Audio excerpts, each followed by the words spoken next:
Oke, kita mulai ya. Ada satu gagasan penting nih yang perlu kita pahami bareng-bareng. Kecerdasan buatan atau AI itu ternyata gak cuma mengubah cara kita belajar, tapi juga bener-bener mengubah apa yang perlu kita pelajari untuk bisa sukses di masa depan. Coba deh inget-inget lagi, gimana rasanya pas pusing sama pelajaran matematika di sekolah. Rasa frustrasinya itu kayaknya kita semua pernah ngalamin ya. Nah, gambar ini nunjukin kumpulan curhatan jujur dari para siswa, dan saya yakin beberapa di antaranya bakal terasa familiar banget buat kita. Nih, dengerin deh kutipan ini. Karena bikin pusing, jadi salting. Lucu ya, tapi ini serius. Ini bukan cuma keluhan iseng. Ini adalah salah satu dari banyak banget respons nyata dari siswa di sebuah studi pendidikan di Indonesia. Dan kalimat singkat ini sebenarnya menangkap masalah yang udah ada dari generasi ke generasi. Nah, para peneliti di Indonesia penasaran banget. Mereka pengen tahu sebenarnya apa sih akar masalahnya.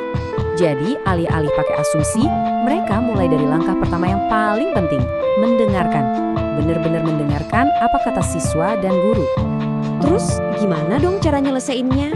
Uniknya mereka nggak langsung buru-buru bikin aplikasi atau buku baru.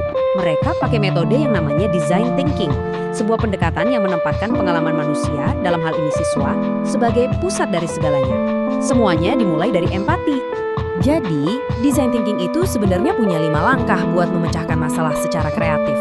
Prosesnya lengkap, mulai dari berempati sama pengguna sampai nanti ngetes solusinya. Tapi, dalam studi ini, para peneliti fokus ke 3 tahap pertama yang paling krusial.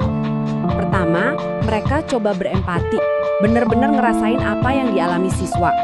Habis itu, baru deh mereka definisikan masalah utamanya berdasarkan apa yang mereka temukan. Dan terakhir, dari situlah mereka mulai cari-cari ide solusi yang kreatif.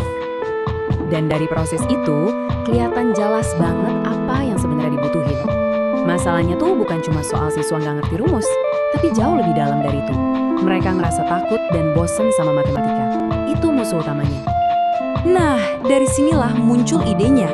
Gimana kalau solusinya adalah alat belajar berbasis AI yang bisa mengubah matematika jadi kayak main game? Sesuatu yang seru, interaktif, dan pelan-pelan bisa ngebangun lagi rasa percaya diri para siswa.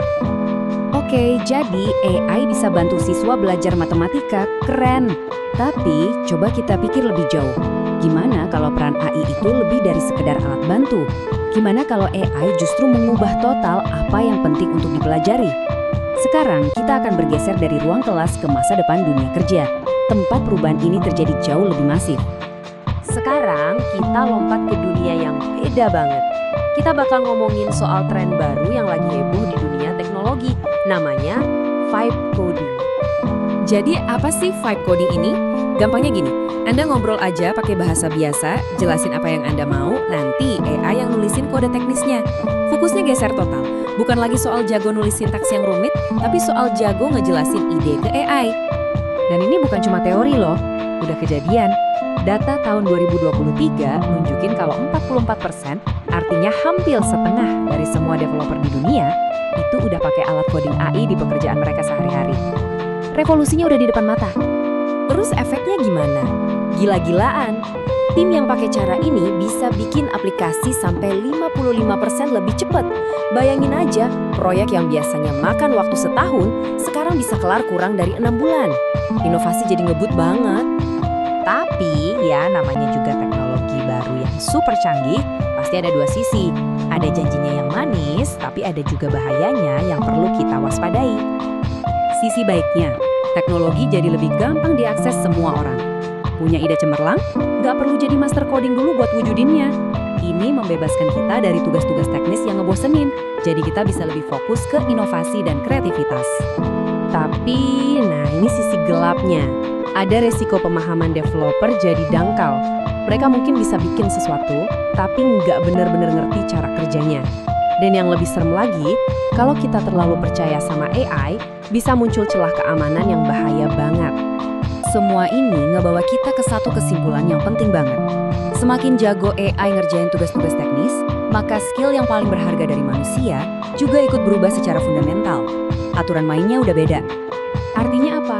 Skill yang paling dicari itu bukan lagi soal menulis kodenya, tapi jadi sutradara buat si AI.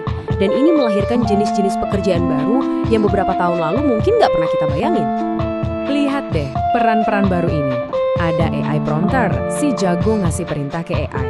Ada code curator, yang tugasnya nge-review dan mastiin kualitas kode dari AI. Sampai ethical reviewer, yang ngecek dampak sosial dan etisnya. Mereka ini jembatan antara ide manusia dan eksekusi mesin. Jadi intinya di sini nih, belajar di masa depan itu bukan lagi soal hafalan sintaks atau rumus, tapi soal gimana kita nguasain strategi, komunikasi yang efektif sama AI, dan yang terpenting, berpikir kritis. Inilah skill-skill manusia yang nggak akan tergantikan. Dan ini ninggalin kita sama satu pertanyaan pamungkas buat direnungkan. Kalau mesin udah bisa mengerjakan hampir semua hal, apa sih tugas paling penting yang tersisa buat kita sebagai manusia untuk pahami